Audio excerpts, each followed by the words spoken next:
Salut les petits loups, alors cette semaine je vous emmène à Saint-Pierre-des-Corps et plus précisément au Point Haut où se déroulait la soirée anniversaire des 10 ans du pôle art urbanisme, plus communément appelé le Polo, pour une soirée riche en création.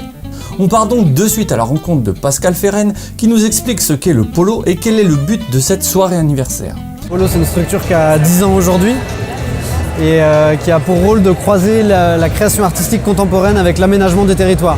Le but de la soirée, c'est un peu aussi de rendre lisible ce qu'est le polo auprès des gens avec qui on travaille, mais aussi auprès du grand public, quoi. C'est de dire, voilà, venez voir un peu depuis l'intérieur qu'est-ce qu'on fait au polo. Parce que comme on est une structure de médiation entre deux mondes, on est souvent connu de ces mondes-là, mais pas du monde en général, quoi. Et du coup, on a un peu de mal à faire comprendre exactement ce sur quoi on travaille, qui est vraiment l'apport artistique à la fabrique de la ville. Et du coup, l'intérêt d'une soirée comme ça, c'est aussi de montrer un petit peu qu'est-ce qu'on a fait pendant ces 10 ans, c'est quoi nos projets. Donc tu as une exposition qui présente ça. Et puis d'inviter des artistes avec qui on a pu travailler à venir montrer ce qu'ils font justement, quel type d'art c'est. Et puis après, il y a tout un tas de performances. Il y a un repas expérientiel qui est fait par deux plasticiens, Olivier Dehain et Nicolas Simaric, qui sont des plasticiens de Tours. Après, il y a un petit bout de performance musicale fait par le Tour Sound Painting Orchestra, puis une install dehors, l'install qui est derrière, qui est celle qui est faite avec des barrières Vauban, qui a été faite par un collectif d'architectes parisiens, qui s'appelle Yapluka. Voilà, des choses comme ça.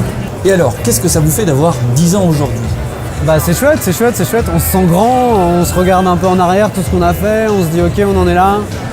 Et on va aussi se projeter, voir qu'est-ce qui vient, quoi. C'est parti d'une petite histoire, et aujourd'hui c'est une équipe avec 6 personnes, avec un grand lieu, avec plein de projets très différents, des accompagnements d'artistes, des accompagnements de collectivités, des études. Et voilà, donc on regarde aussi un peu vers l'avenir, ouais. C'est une belle étape en tout cas. Alors justement, après ces 10 premières années, quelle va être la direction prise par le Polo pour l'avenir ? On se dirige à la fois vers une structuration de l'activité de ressources, c'est-à-dire vraiment de documenter ce champ émergent que nous on appelle l'urbanisme culturel, à la croisée de la création artistique et de l'urbanisme.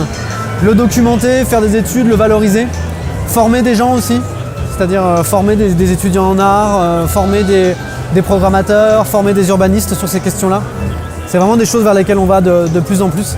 Et puis continuer, si possible, à essayer d'innover en termes de forme et de force artistique pour l'aménagement des territoires. Alors après ce qu'on a pu voir durant cette soirée, on ne se fait aucun souci sur la capacité d'innovation du Polo pour les 10 prochaines années.